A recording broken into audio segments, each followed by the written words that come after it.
Hello, hello, Aldwin Alternate here, and I have just seen an awesome documentary called In the Name of Confucius, and I'm here with the director who's come all the way from Canada to be with us tonight. Her name is Doris Liu, and I hope I can pronounce that right, Doris Liu, and she's awesome, and it's a very confronting, very in-your-face documentary that needs to be seen by more people, and it's coming to Brisbane tomorrow night, so you can check it out there. We're going to have a chat to Doris now about what it took to put this film together and what it's all about. So thanks for joining us. We'll go over to Doris now. Hello. Doris. Hi. Excellent job on the film, I must say. People absolutely loved it. It was packed in there tonight. We're at the Helensvale Library Community Centre complex here. And how's your response been so far? Where have you actually shown this film around the world? Oh, the film, Australia is the 11th country my film has been screened. So other than there are Canada, of course, my home country. Oh yes, and America, UK, and Japan, Taiwan, Poland, Germany, and Spain, and South Africa even. Yeah. Wow. And after Australia, the film will go to New Zealand. Yeah. Fantastic. And how's the response been so far around the world? It's overwhelmed. I think the audience is just first very few of them heard about Confucius Institute before, so they were brought to the attention to the issue by my film. So they find my film is an eye-opener, and the issue there is very serious. So they're concerned about that. So they thank me for making this film and bring the film to them.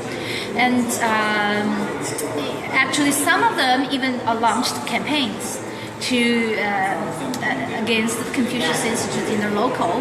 Yeah. Wow. And why did you decide to make this film, and what's it all about? I didn't know that many controversies surrounding Confucius Institute. As Chinese, I heard about the name Confucius Institute. I knew it teaches Chinese language and culture in foreign countries, which is good. I very much pro that mission. But in 2013, I read an article from a leading Canadian newspaper saying a Canadian university was closing down the Confucius Institute because the Confucius Institutes practice discriminatory hiring policy. They disallow people who believe in Falun Gong, which is a persecuted religion in China. They disallow Falun Gong people, to be Confucius Institute instructors. Because of that, the Canadian university was closing down, and that was the first closure. And that brought me interested into this issue because I care about education so much. And I immigrated to Canada for a better life, to embrace freedom, democracy, human rights, and rule of law, which are all lacked in China. So, of course, we don't want to lose that just because there are Chinese governments who wanted to influence us as Canadians. So I decided to make a film to find out whether the Confucius Institute is benign educational center or it has hidden agenda behind that. So I started my filmmaking process, and eventually I found out. I agree with those critics of the Confucius Institute that it does pose risks to our democracies because discrimination and foreign influence, and it bring a danger to our academic integrity and academic freedom, and even national security was infringed because some of the Confucius Institute staffs are actually tasked by the Chinese government to be spy. So those are the very serious allegations, and Canadian Security and Intelligence Services, which is our Canadian spy agency, have been watching the Confucius Institute's development in Canada, and they put up reports talking about the Confucius Institute as a risk to the national security. And now, this year, America's FBI says they are investigating some of the American Confucius Institutes as well. And also recently, just days before I came here in Australia, I read an article written in Holland language by Google Translation. Belgium Belgian spy agencies also alarming the Belgian universities about the Confucius Institute's national security infringements. So that says to me that all Western democracies, they know the Confucius Institute could be very dangerous. Yeah, look, it blows me away with Falun Gong, and I've actually practiced it myself, and I love it. It's such a peaceful practice, and it's all about truth, compassion, and forbearance or tolerance, right?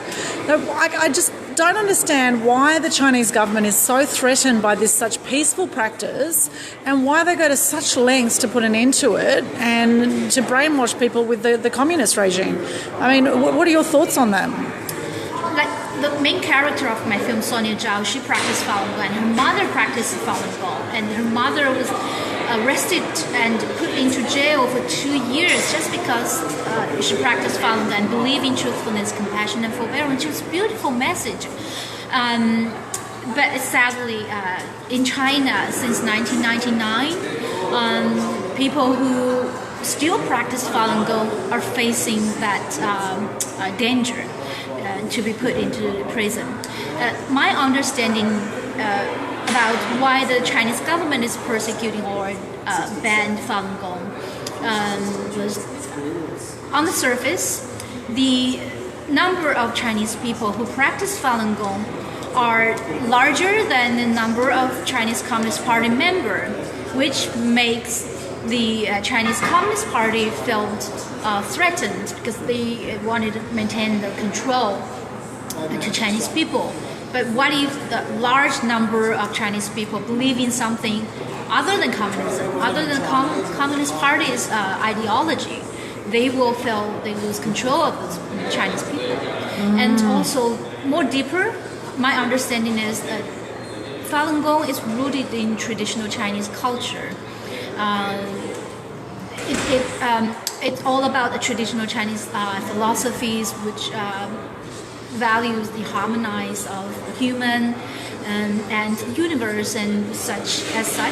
And the Chinese Communist Party or the Chinese government, they definitely not a fan of traditional Chinese culture. Looking what happened in 1960s through 1970s, during those 10 years, so-called cultural revolution in China's history, current contemporary history, the Chinese Communist Party actually trying to destroy the traditional Chinese culture by turning down the Buddhist temple, Taoist temple, and burning the ancient scripts, and destroyed a lot of national treasures with thousands years of histories, like the ancient things. So the Chinese Communist Party definitely doesn't like the traditional Chinese culture to be revived in China, and they see the Falun Gong movement as a threat to that as well. So I think that based on that's my understanding why the Chinese Communist Party decided to outlaw the Falun Gong practice in China in 1999 and started to put practitioners of Falun Gong into jail and then torture them, and in many cases they torture to death, and even harvesting the Falun Gong practitioners' organs when they are still alive and sell the organs to hospitals to make profits. Yeah, it's absolutely disgusting, and good on you for putting this together. What did it take for you to put this together? Did you have funding? I know you won a heap of awards. Congratulations. Thank you. Did you have funding to put this together? How long did it take? Yes, I think I'm lucky. This was my first film, and I got some funding from Canada's Canadian Media Fund, which is a governmental funding, to support independent Canadian filmmakers and broadcasters. So I got some funding from Canadian government to make this film. It took me 3 years from starting the research to finish making the film. It's very not so easy. It's a very challenging process. Yes, absolutely, and it does take guts. So congratulations. And how do you feel? How do you feel now that it's out? And how do you feel seeing the audience's reaction now? I'm competent and reward as well. I think my purpose for making this film, as I mentioned, just to trying to find out what is all the Confucius Institutes are all about.